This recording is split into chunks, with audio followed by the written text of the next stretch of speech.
with stigma, I think that there's a good website out there, Words Matter, Yeah. talking about how should we helping to address stigma. Like some of the words that we choose are important, and I even slip up all the time on words I choose. I try to catch myself. And I guess I'll ask you a question because typically when I'm talking about a patient and they say I'm in recovery for X amount of years, I congratulate them on being sober. Is that an appropriate term to use, or should I be using a different term? Person first language is always going to be the solution. So to stigma and stigmatizing language. Person first language puts the person before any diagnosis or any condition, any situation that they're going through in life. So with that being said, we use recovery to define when they are in active recovery versus sober, because sober has kind of turned into a term that means like abstinent in AA. And so that comes with its own, like, I don't know, set of assumptions and characteristics versus if you say, like, oh, this is a person in recovery, like, that is really broad. That can mean anything. Sure. That could mean, you know, like me on medication assisted treatment and doesn't adhere to any, like, specific, like, AA meetings or guidelines. Like, I don't operate in that fashion, but it's just kind of more open, and it doesn't pigeonhole people into like one set of rules for them. But So some of the words that they talk about is like, and I think some of these go without, are kind of obvious. Like probably shouldn't refer to people as like addicts. yeah, Probably not yes, a great word to use. Yes, thank you. So obviously person, I think for us from in the healthcare, everyone's a patient. Yep. Agreed. Patient. Agreed. Patients here because they had an accidental overdose on fentanyl, received 2 milligrams of intranasal Narcan, now is awake, alert, talking to me, maybe a little sleepy, That would nauseous, be a, got that would four be a noses. typical handover. Yeah. Handover report Correct. to staff. Yeah. I'm glad you said that. It sounds like what we read out of that Harvard Gazette article, the study that they did about language, and how people get treated, like by providers in the healthcare field, determined by whatever language they used. It could either like, how do you word that? Do you want to explain that? You explain it better than I do. Absolutely. So when there were physicians put with a case study of somebody that said they were a substance or drug user, a drug abuser, they said that their diagnosis should have been, it was a moral thing, or they should be put towards law enforcement. But if somebody was diagnosed as having substance use disorder, they saw it as like they should have clinical, like more like get like mental health support, or get other kinds of support as well. So it's just really fascinating. And like I saw a study, same thing happen with it was the Massachusetts General Hospital, and that was 2010, same thing. And here we are all these years later, and people still don't know how to make the differential, like, wording of how to address somebody, and that's really, like, impactful. That makes people not want to even go to the hospital in the first place. Of course. We had a participant that came in to see us, and they had a broken limb, and they said, I'll just walk around with like this, as opposed to go to the hospital, because I don't want to be judged. I don't want to be treated or be accused. Like, plenty of people may need, like, some kind of, like, pain medication, but the first thing that happens is when they go there, they're going to be accused. Oh, you need this. Oh, this is not why you're here. Yeah, you're seeking, right? Drug seeking. And it's unfortunate. I'm drug seeking with a broken arm. Yep. No, you might need strong pain medications. But also, yes, everybody is drug seeking in a way, right? Aren't we literally all? Yeah. Literally. I know I need some coffee first thing in the morning. Same. Guilty. The We all have our vices. and the absolute converse to that is that, you know, somebody that is in a program that has said broken arm, that has sought medical treatment, and then doesn't want any pain medication, is also, you know, puts us in a tough spot, Yeah. right? Sure does. We just have to choose different agents. Correct. We're the pre-hospital side. We're a little more limited than you are in the hospital side, but. Yeah, that pendulum does swing both ways in that particular regard. So in that case, and you said it too, is if you came in, you had a broken limb, and you said, I've been in recovery for 8 years, I'd again say congratulations on your 8 years of recovery.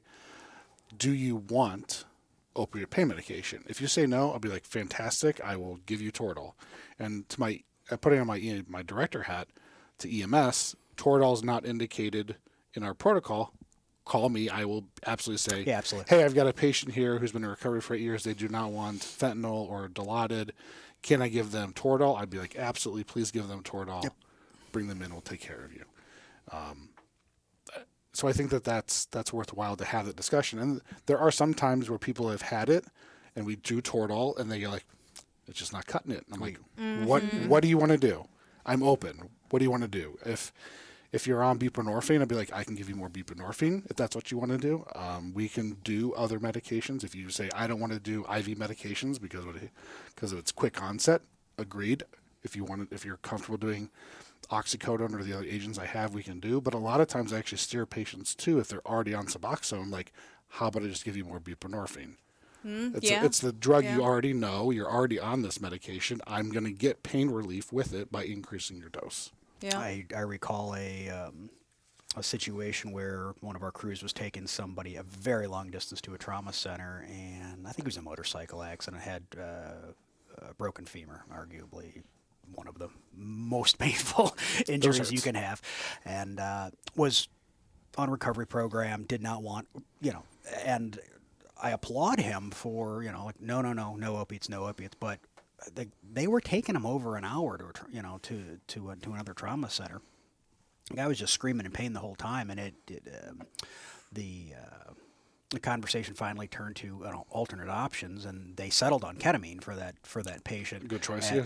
As an intermediate kind of thing that probably wasn't going to negatively affect the recovery process from the opiates, but still provide some pain relief. And I think they did use that in conjunction with some Toradol too. Sure.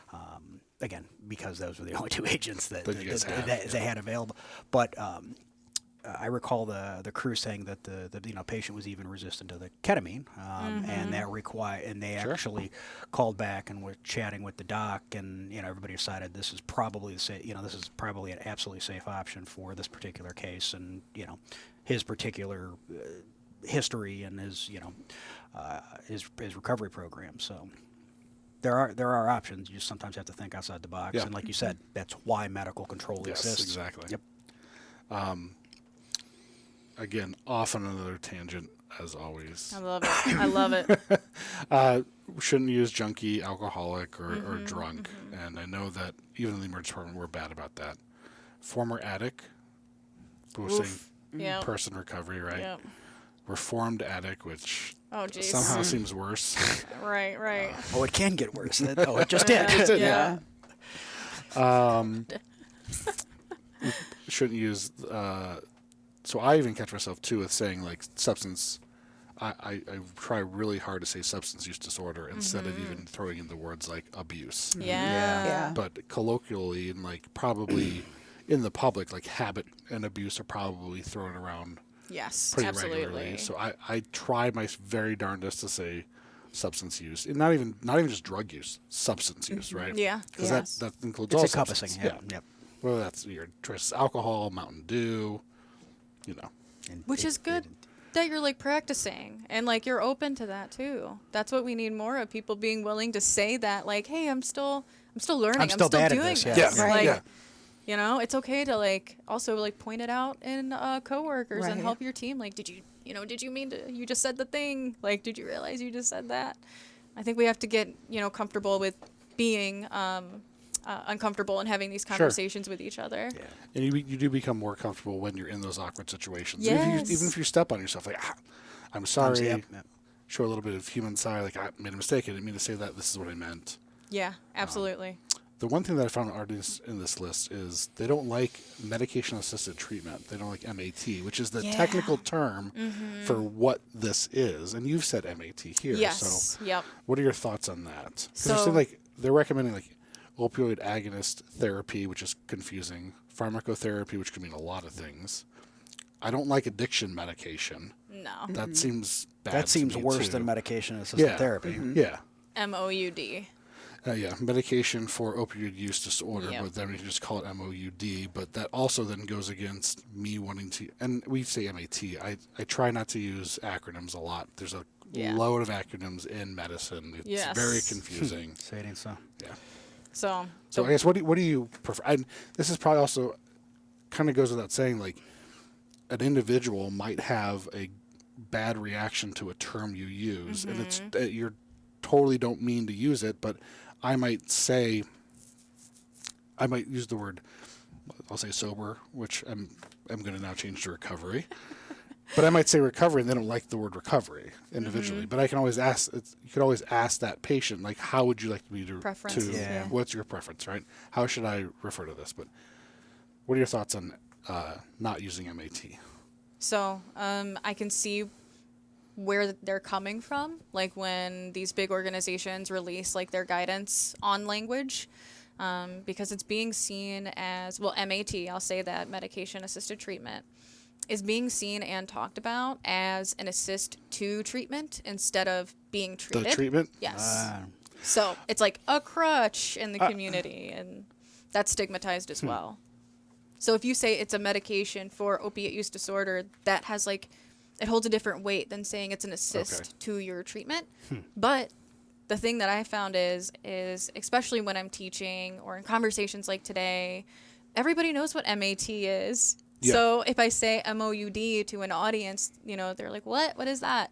So it just depends on like the context and the situation. Like, yes, I want people to ask what MOUD is and what it means, so then I can explain the context of what I just said.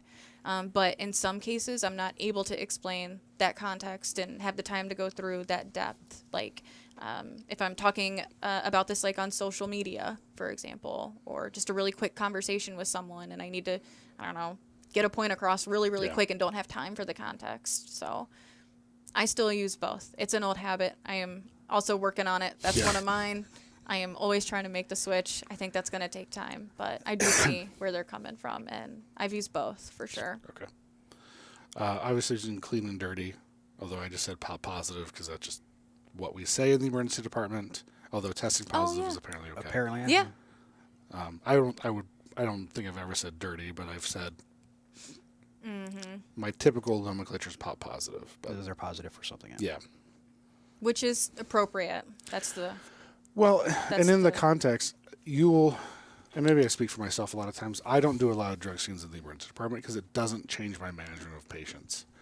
So if you tell me you used a drug and that's what it is, I will offer a lot of times if an overdose comes in, like, do you want me to do this drug screen if you're concerned about something else that was in what you took? That is the only reason why I get it. I don't care otherwise. Yes, you said you used. Do you want me to test your urine? No, I don't. Great. I'm going to watch you until you feel better. Are you interested in doing Suboxone? We can initiate you here. This is how we do it. I don't want to send you into precipitated withdrawal. So are you having any withdrawal symptoms? If you are, we can start talking about starting treatment here. I can give you 3 days. I can refer you to what you're going to follow up with to do this. I'm happy to make this better and easy for you. Haven't had anyone take me up on it, but it's something that at least almost, I would say all emergency departments do offer initiations of Suboxone in their emergency departments. I don't know about other surrounding EDs, but you'd probably be fairly easy to find at least one provider in any emergency department that's probably been trained even before they opened up Suboxone, buprenorphine for wide use, that has probably had their X waiver and received buprenorphine training for initiation. Is that all covered by insurance? Is it free? That's a great question. I don't know. I know that if I'm giving you a medication in the emergency department, it's going to be part of your ER bill. So if you have insurance and they cover visits, it's going to be included in that. You're going to have to probably pay your copay for the ER visit, but you're not going to receive a higher bill likely because I gave you buprenorphine. Okay. I know that most of the UHERs are attached to pharmacies. So if I'm giving you buprenorphine, I'm going to order it from my pharmacy so that way you have it to Walk go around the home corner with. and Yeah, get it. absolutely. Just so you have it in hand. And then law requires me to give you follow up to a provider to continue that Long treatment. term. Yep, the long-term treatment. I love how like things have changed since like I experienced my last overdose, because it was definitely not like that. Definitely not like that. I wasn't for even me. in my training. This was an initiative that when I came to university hospitals from training, that I was introduced to and caught onto it. And I thought, why not have that training? Why not be able to prescribe a medication that can help someone in their journey for recovery? So I love that. hopefully that's happening everywhere. Thank you for taking that initiative, for sure. And then the only last thing I have on here in my no-no list, which also is, I would never say was addicted baby. Oof. Oof. Yeah. It's not Yeah. not the baby's choice. Yeah. And we've had neonatologists on that have talked about patients that are born to moms that have substance use disorders and how we can best Manage them. those. Yeah, because they're managed very differently, especially if they're born preterm. Which we've had conversations about that. All right. Which is a whole other like rabbit hole that we could go down into as well. There's a lot of harm reduction for pregnant people, and how like what to do when they're stigmatized or avoid being stigmatized, and treatment of them, and misinformation about pregnancy and drug use, and that's a whole rabbit hole as well. I can send you some resources, like harm reduction resources to link. Please do. We'll put them on our website, prehospitalparadigm.com. We in the United States are actually pretty bad about dealing with pregnant patients in general. Yes. Yep. That we could probably do a lot better in just overall dealing with our pregnant population and providing better care to those at-risk individuals, let alone their pregnancy being complicated by substance use disorder, let alone any other underlying medical condition that they have. Yeah. So I would love to talk about that with y'all one day. But one word that I did want to touch on is like abuse, drug abuse, substance abuse, when the term is actually like substance use disorder. That's why the acronym is, SUD, not SAD. It is hard to unlearn that word, especially when we've been exposed to it for so long. But it's still an ICD-10 code, is substance abuse. Yep. yeah, like there's SAMHSA, substance abuse, mental, all of that. But it's one that just is really specific to me. Like it stands out because of the word being abuse. Like there's a lot of different types of abuse, and they all include some form of physical violence, right? Yeah. Child abuse, animal Sure, of abuse, course, physical abuse, mental abuse. Like it all includes intent of harm. And when we're talking about drug use, that's not it. There's no intent of violence there. Like you either use a drug or you don't use a drug. You can chaotically have a relationship to substances, but that's a different word and that's a different conversation. Like some people try to push back on that and say like, oh, well, how do you know if you are like misusing it, right? How do I describe that? Well, you would say they have a chaotic relationship to drugs versus, a casual relationship to drugs. So like there are terms for all of these descriptions to indicate where someone is at in their relationship to drugs. Like, are they, down the more severe end of the spectrum? Do they have a drug use issue? Do they have a substance use disorder? Or do they not? Like, there's so many words that we can use to describe it and that are just better than abuse, that don't have that negative, connotation. Yeah. It's just, it really does get me when I hear that. So, I always like to point it out and address it. But it's hard. It's hard to unlearn for sure. It is. Absolutely. But you make a great point that, and we talked about it, those words we should definitely steer away from. And if you make a mistake, own it. Own it, exactly. I didn't mean to do that. We all make mistakes, right? We're trying to, the whole point of this harm reduction is to reduce overdose deaths, which, as we said before, this layered approach that we're doing, and we seem to having some success. The fight is not over. We're only in the middle of it. We talked about one of the things that we didn't delve into a lot, but decreasing the transmission of infectious diseases. Primarily, you guys are focusing on hepatitis C, which is big and fantastic that we actually now have treatments and cures for hepatitis Correct, C. yeah. Yes. HIV is also, we have quote-unquote cures for. People can be viral load free and have no symptoms of it. PrEP. Yep. Prep's a great thing for people that are going to be engaging in, and I guess kind of goes with this other harm reductions, right? If Yeah. we're talking about activities that put us at individuals at increased risks for infections, death, disability. All right. So diving back in, one things that we didn't talk about, and we kind of touched on, but like the legal considerations from the law standpoint of Ohio's got Good Samaritan laws. So as a Good Samaritan, and that even applies to providers, as a physician, as a paramedic. If you're just out and about, you're not on duty, and you come upon someone that is experiencing any medical emergency, whether that's a car accident, an overdose, we are allowed and expected to intervene as a good human being to help that individual. And by doing that as a Good Samaritan, you are protected by the laws that you won't be prosecuted or legally held liable, even for a bad outcome.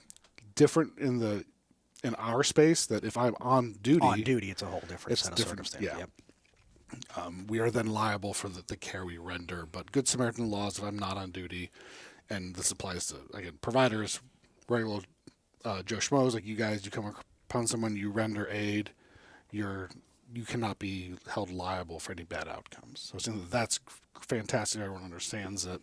I expect you as good humans to intervene and help as you can. And one thing that we could even talk about from an education standpoint, when we talked about rescue breathing and CPR, is even just airway management.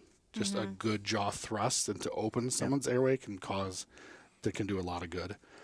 Position the patient to recovery position is beneficial as well.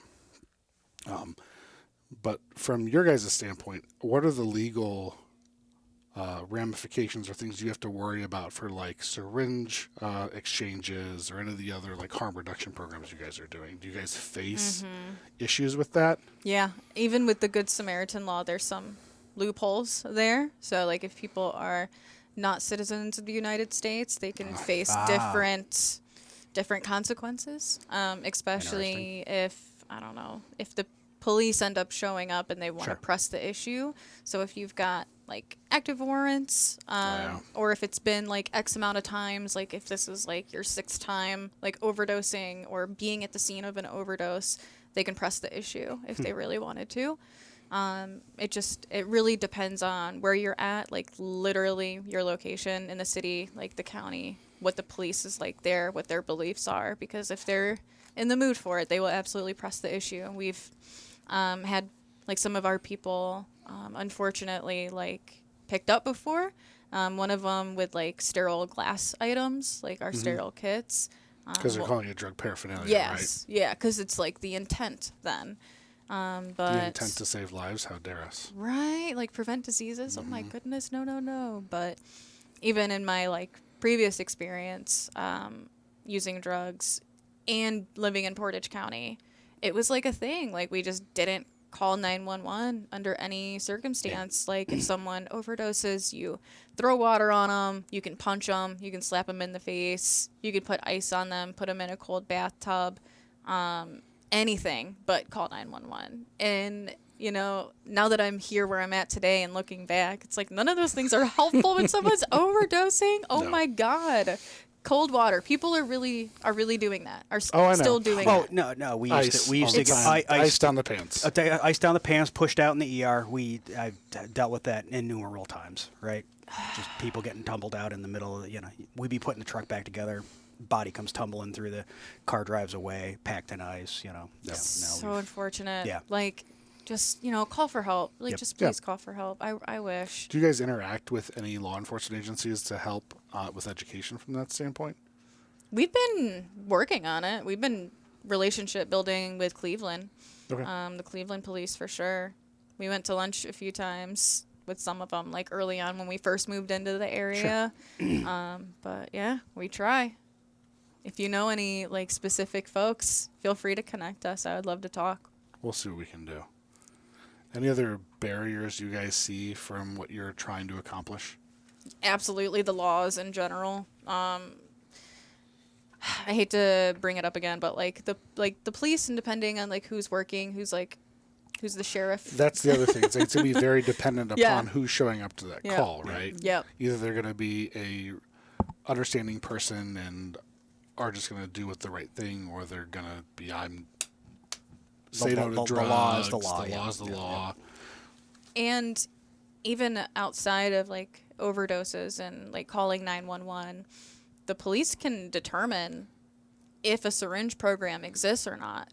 Like, if they don't want a syringe program in their community, they can literally like stake it out. Like, if you have a syringe program that is not, I don't know, that hasn't had their permission or approval and they don't like it, they will stake it out until there isn't one anymore, until no one uses it. Like, we had to go seek approval Yeah. for ours. We had to get sign-offs, all of these legal things, which of course is, it's a big deal having a syringe program. Sure. But I don't know, just having like law enforcement involved in it and like health matters when we're in a health crisis. Like, this is an overdose crisis that we're in. Hepatitis and HIV are preventable, diseases, and this is urgent. This is truly urgent. And then it's like, well, go get approval from the police. Like, what? What are we doing here? Yeah. So there's a lot of barriers there. And even then, when people get access to a syringe exchange program, they have to worry about being caught with them. So it's like a game almost, with serious consequences. Like, can you make it from Portage County to Cleveland, the syringe exchange, to dispose of your syringes without being arrested? And that makes people want to chuck them out the window. If you get pulled over, just tape them up with duct tape or put them in a pop bottle, toss them out the window. Syringe programs prevent that from happening. It gives people a place to dispose of their syringes in a safe way. It encourages them to bring them back. Like, if people bring syringes to return to us, we'll give them extra syringes. We're not a 1-for-1 or anything. We don't make people bring them back because of that. But if they do happen to bring some back, we'll give them some extras, Just a little incentive. Absolutely. Do you guys give out little kits where they can put their syringes to store them safely? That they can. So many. Excellent. Perfect. So many. Little sharps containers. We give like the big red ones, little Nice. red ones, black ones, and even like recycled like laundry detergent bottles. We give out sharp stickers too. So if someone doesn't want a big red Sharps bin, we'll give them a laundry detergent container that's been rinsed and cleaned out with some like big Sharps labels that say Sharps on it, so you can't tell from far away Sure. Clever, what it yeah. is. Yeah, that's a good idea. Little actually. discreet. Yeah. That stigma is there, but. So I know the state of Ohio back in December of 2024, as part of their Board of Pharmacy, implemented the non-fatal drug overdose reporting. So now, as a provider, and I can since I'm prescribing dangerous substances, and I don't know if I'm required to. It's obviously best practice that I review someone's ORS report. So those that don't know, Ohio's got an automated prescription reporting system that tracks all the scheduled drugs, schedules 2 through 5, that I can look up. I have one of my issues that I have with the program is they don't track methadone, and I really wish that like methadone clinics had to report out, so that way I don't have to like call the methadone clinic that's only open from like 8 a.m. to 10 a.m. to verify a patient's dose of medication that I can give them. That's neither here nor there, but so it's a website that I can go to. All providers that have DEA licenses need to check their local reporting system to make sure that there's no signs of abuse, and now they're reporting out these non-fatal drug overdoses as part of a harm reduction. And the state of Ohio is not saying to prescribers or pharmacists, don't prescribe or don't provide, just, hey, here's fair warning that this patient has experienced a non-fatal overdose. So that's something the state's trying to do. Obviously, people have different opinions about that. Do you want to talk at all about how the state's implementing this? I was just, oh goodness, I was very You don't disappointed. have to. I was disappointed when I saw that. I did. I know, like Mike DeWine is very excited about it. And there's a lot of people that worked hard for this, but it is so invasive, and it is truly the opposite of harm reduction, because I don't know, if we're looking to reduce actual harm and relationship build and I don't know, develop any kind of trust with people, it's not forcing that information out of them and into our hands. It's allowing them the space to tell us these things on their own. And it can really harm people. Like, I don't know, one of my overdoses was like such a private matter that I don't know if my pharmacist saw it, if my doctor saw it. I don't know. I could have been kicked off my meds. Yeah. Like I could have lost my medication. And that would have just opened up another door that I didn't want to get into. Like I overdosed, I lived. Can I just move on and not have it brought up every time I'm at the pharmacy or the doctor's? Like, please, can we just move on? Like if I want my doctor to know something, I will tell them. And Sure. which luckily today I have a wonderful doctor at the centers, which I tell her absolutely everything. But I'm scared for people and what this can do and the potential harm that it can do. I understand their point. I understand what they're trying to do here, but I understand their point too, and the overdoses that I've been a part of have never. I don't look at their ORS report and see a large amount of inappropriately prescribed opioids. And I think the reporting system's done a great job of giving that information to me that I can look back and be like, multiple providers, multiple pharmacies, multiple insurances, some is commercial, some is individually paid. That person, I have a higher risk that they're drug seeking from me. But the overdoses I see that they don't have that. They're illicit Correct. drugs that they're getting. It's not diversion. It might be a little bit of diversion that I'm not necessarily seeing, but it's more illicit drug use that's causing the overdoses. And maybe that's because medicine's driving them to illicit drugs because they got kicked out of their MAT program, or they were seeing their doctor who was really happy to prescribe all this oxycodone to them or morphine to them, and all of a sudden they That dried can't, up. or it dried up, or so That got pulled away. Yeah, So it's they difficult, looked for something right? else. Yeah. I feel like this system is kind of based off of what we were experiencing like 15 years ago, like the beginning of the opiate Very epidemic. reactionary, It right? is, and it is like a little too late So for a that. little late. Yep. But now that it's here, it's implemented, I feel like it's going to be another barrier that pushes people away from calling 911. Like, if I don't want to be in the system in any way, like, I'm going to definitely tell my people, like, please do not call 911 for me. Like, just give me Narcan yourselves and wait for me to wake up. Yeah. And vice versa for people's friends. Like, I don't want my friend to be in the system. Like, they're overdosing. I'll just take care of them till they get there. And that will ultimately result in more people dying. Absolutely. Countergram. Sorry. Yeah. But it is. It is. Well, it's heavy. we've done this, right? Yeah. We don't want to drive people away from help. We want to welcome them into help. My hands are kind of tied both by what I can do, but there's other options. Other people, Canada, doing it better than what we are here in the United States. But we do have a large stigma against substance use in general. Been fading from marijuana use, but still we're gung-ho against, especially fentanyl, if we're talking about politically charged medications, talking about where they're coming from. And then you've got what you said with the Mexican supply of fentanyl, that those are big, giant businesses that need to operate, and they're turning their operations towards other ways that they can make money through other drugs that are not just fentanyl. So, but It's very layered. it is. It's complex. It is. Thanks for coming, guys. Do you guys have any last parting words for us or our audience? I would love for people to check out our website and reach out and ask if they have questions. Get training if you want training. We offer in-person and virtual trainings, webinars, like hands-on stuff. Teach people about this kind of thing, language, what harm reduction looks like, how they can incorporate it into their organizations, into their services. How to train their staff to offer a harm reduction approach, because it's not just about the tangible things, but it's about like how we interact with each other as well. So I would love for people to like reach out if they have questions. Right. We'll have all your guys' contact information on our website, prehospitalparadigm.com. Your website's thriveforchange.org, is that correct? Yes, it is. Yep. All right. And then check us back on our live show. Check out our website, and we'll see you guys next time. Thanks. Thanks.